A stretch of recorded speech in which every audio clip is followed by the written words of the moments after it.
السلام علیکم ورحمت الله وبرکاتہ. یولسمه سپارہ سورۃ یونس آیت نمبر دا 4 آیت نمبر 34. اعوذ باللہ من الشیطان الرجیم. بسم اللہ الرحمن الرحیم. قل هل من شركائكم من يبدأ الخلق ثم يعيده قل الله يبدأ الخلق ثم يعيده فأنى تؤفكون. رب اشرح لي صدري ويسر لي أمري واحلل عقدة من لساني يفقهوا قولي. د ما ډېر عزتمند اوریدونکو، دینن آیت نمخ کې الله رب العزت د توحید ذکر وکړلو او د توحید د پاره الله رب العزت د سوال په انداز کې د خلقو په یولو د پاره اسانی پیدا وکړه چې خلق پوه شي په دې خبره باندې. لکه الله رب العزت نبی علیہ السلام ته ویلو چې ته دي خلقو نه پوښتنه وکا چې تاسو ته رزق څوک ډیر کوي، د تاسو دا اوریدلو او د لیکدلو طاقت او اختیار چا سره ده، او دا پیدا کول څوک کوي، او د دې ځمکې او د اسمانونو او د دې کائناتو نظام څوک چلوي. نو دسی سوال په انداز کې نبی علی سلام چې دی خلکو نه پوښتنه وکړه، نو خلکو سره خو جواب نه وکنه. خلکو خدا نشو ویل چې دا دغه بوتان کوي یا دا بل څوک کوي. نو فسيقولون الله. نو الله په خپل فرمایي چې زرد چې دوی بتا ته هم دغه جواب درکوي چې دا هر څه الله کوي. او بیا ورته الله او فرمایي چې هم دغه د تاسو رب ده کنه، دغه د تاسو الله ده چې تاسو منئ چې دا کارونه څوک کوي، دغه الله ده، دغه د عبادت لایق ده.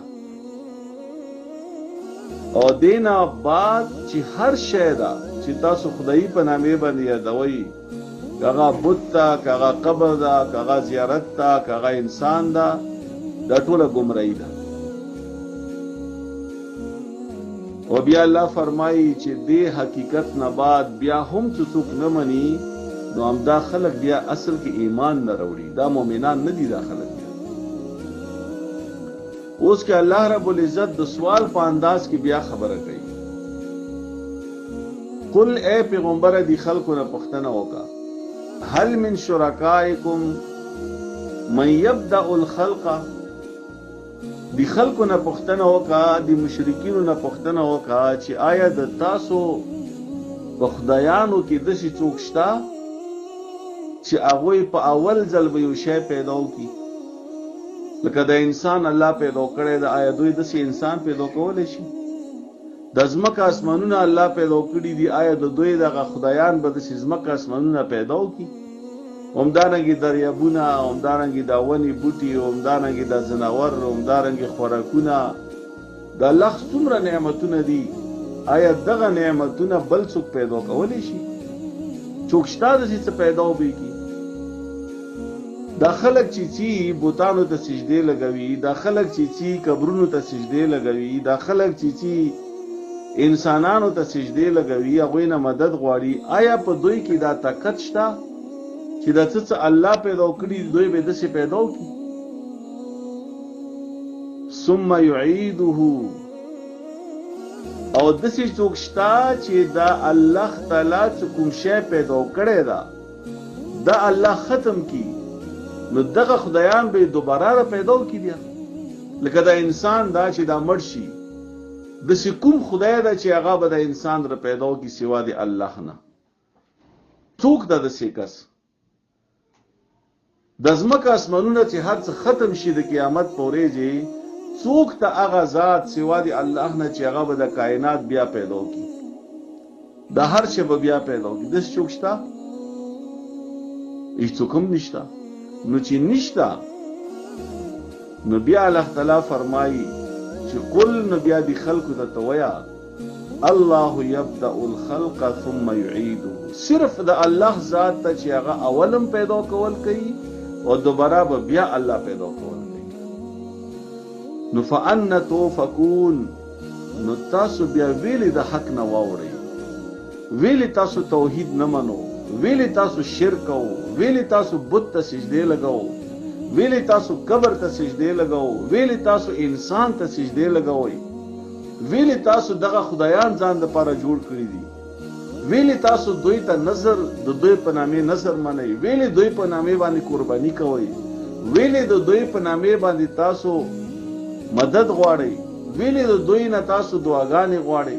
نو بیا الله نه ویلی دعاګانې غواړئ، د الله نه ویلی مدد نه غواړئ، الله ته ویلی سجده نه لګوئ، د الله خالص عبادت ویلی نه کوو، بیا ویلی الله سره شریک جوړو چې دا ښه منو چې دا هر څه الله کوي.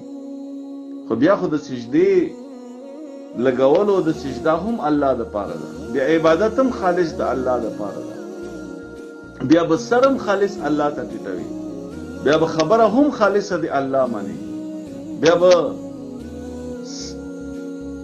منی به هم صرف الله، په الوهیت کې هم صرف الله یو ده. بیا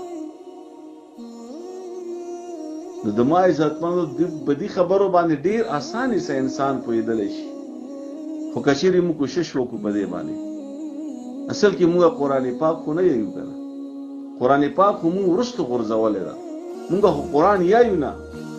که موږ قرآن پاک یلی نو نن به شرک نه و، نن به خلکو شرک نه کولی. هغه خلک چې هغه ځان ته مسلمان یي هغه هم په شرک کې مبتلا دي، هغه هم زیارتونو ته پراته دي، هغه هم قبرونو ته پراته دي، هغه هم انسانانو ته پراته دي. اوس ترجمه ته متوجه شو.